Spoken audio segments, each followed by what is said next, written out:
자, 소유죄입니다. 자, 소유죄는 목적 범위인 것 같아 보이지만 막상 조문을 읽어보게 되면 목적이란 말이 없습니다. 자, 조문 봅니다.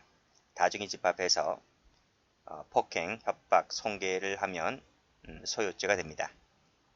성격 보시고 일단 목적 범위 아니라는 건 밑줄 그시고 나머지는 혼자 읽어보시면 됩니다. 자, 판례 있는데요. 판례가 아주 옛날 판례죠. 자, 정당 인사가 군중 5, 600명이 운집하여 있음을 보고 구호를 선창하면서 길거리 가면서 유리창 깨고 사람들 패고 이런 것들이 바로 소유죄입니다. 중요한 건 아니지만 군중 5, 600명이 운집했다.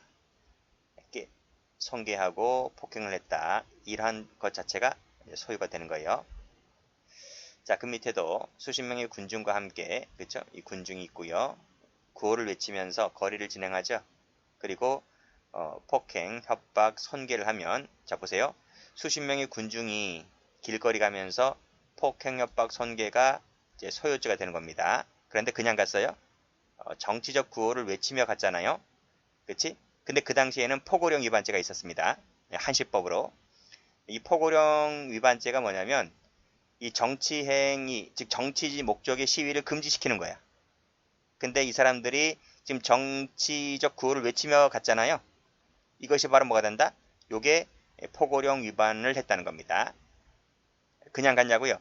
구호를 외치면서 폭행, 협박, 손괴를 하면서 갔잖아요. 이것이 행위가 한 개입니다. 그래서 이것이 상상적 경합이 됩니다. 이렇게 화살표하면 되겠네요. 자, 다중분례산자입니다. 말씀드렸듯이 목적이다 동그라미, 목적 범위란 거 알아두시고요. 3회 동그라미. 최근에 기출되었는데 2회라고 해서 틀게 나왔습니다. 법원직 시험에 나왔죠. 자, 읽어볼게요. 폭행, 협박, 손괴 행위를 할 목적으로 다중이 집합하였단 말이죠. 단속할 권한이 있는 공무원은 이제 경찰서장급 되겠죠. 경찰서장이 나와서 3회 이상의 해상 명령을 하는데 그때 해산하지 아니한 자, 이 자들이 바로 뭐가 됩니까? 이런 자들이 다중 불해산죄가 되는 거예요. 우리 총론 시간에 배우듯이 진정 부작위의 범위다 하는 거 말씀드렸고 목적 범위다는 거 알아두시고요. 나머지는 볼 거 없습니다. 자, 전시공수계약 불이행죄도 총론 시간에 나오죠. 계약 불이행죄도 진정 부작위의 범위다 하는 것만 알아두시면 됩니다. 자, 공무원 자격 사칭제인데 최근에 좀 출제가 됐습니다. 자, 공무원 자격을 사칭했죠. 그리고 요 사칭한 직권입니다. 그 직권이야, 그 직권. 다른 직권이 아니고 사칭한 직권을 행사했을 때 본죄가 되는 겁니다. 다른 직권을 행사하는 것은 본죄가 되지를 않습니다. 자, 그것이 밑에 나와 있죠. 동그라미 1번 알아두시고 그리고 미수 처벌 조항이 없다는 것도 기출된 적이 있습니다. 자, 얘 한번 읽어보시고요. 판례 보는 게 더 쉽겠죠. 자, 청와대 민원 비서관임을 사칭했는데 시외 전화 설로 고장 수리를 하라고 말한 사실이 있다. 이 청와대 민원 비서관이 전화기 고치는 사람이 아니잖아요. 그렇죠? 그래서 사칭한 직권을 행사한 것이 아니기 때문에 죄가 되지를 않습니다. 중앙정보부 직원임을 사칭했는데 자인서를 작성 제출하라고 했죠. 중앙정보부 직원이 이런 거 하는 사람이 아니잖아요. 그치? 그 다음 중앙정보부원을 사칭했는데 수사경위를 청취했다. 수사경위 이것도 마찬가지고 그 다음 합동수사반원이라 했는데 이런 사람들이 채권을 추심하는 사람들이 아니잖아요. 그치? 사칭한 직권을 행사한 것이 아니라서 죄가 되지 않는다. 그 뜻입니다.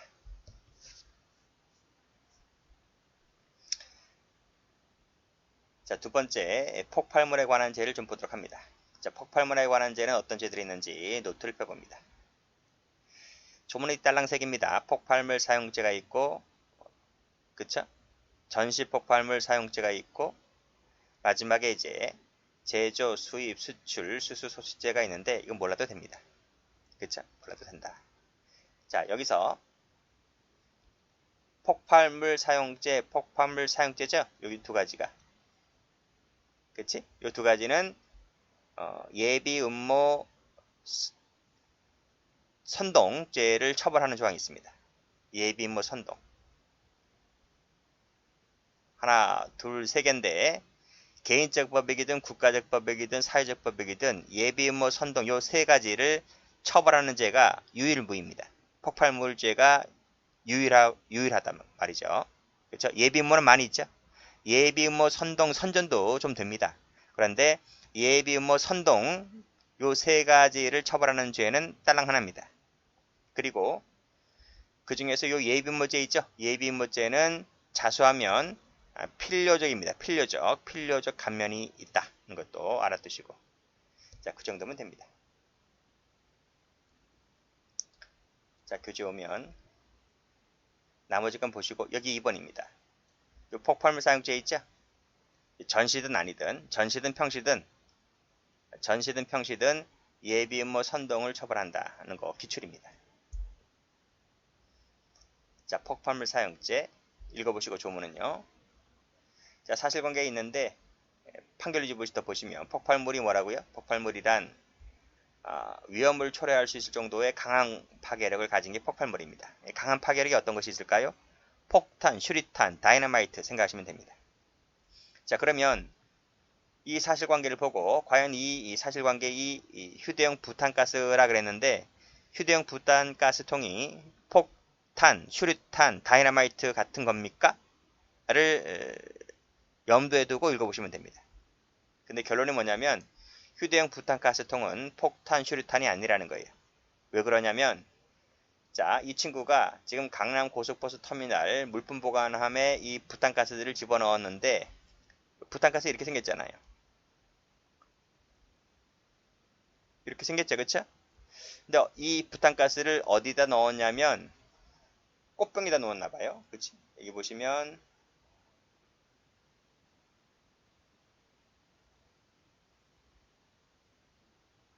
유리꽃병 나오죠? 꽃병.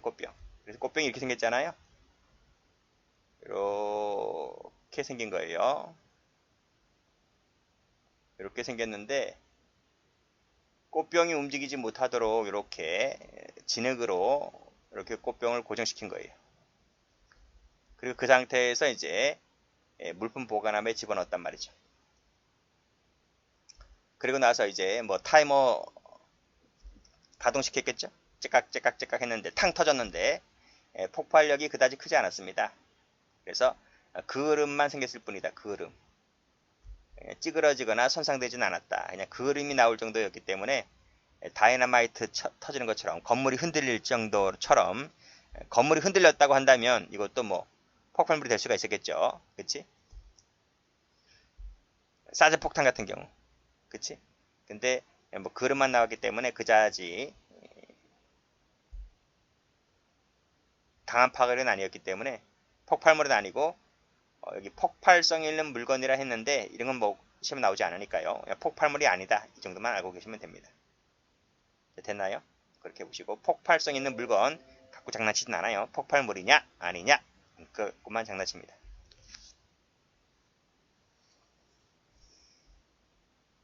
자, 다음 보시면 자, 이리역 폭발 사건인데요. 지금 이리라는 시가 요 사건 때문에 이제 명칭이 바뀌었어요. 익산시로.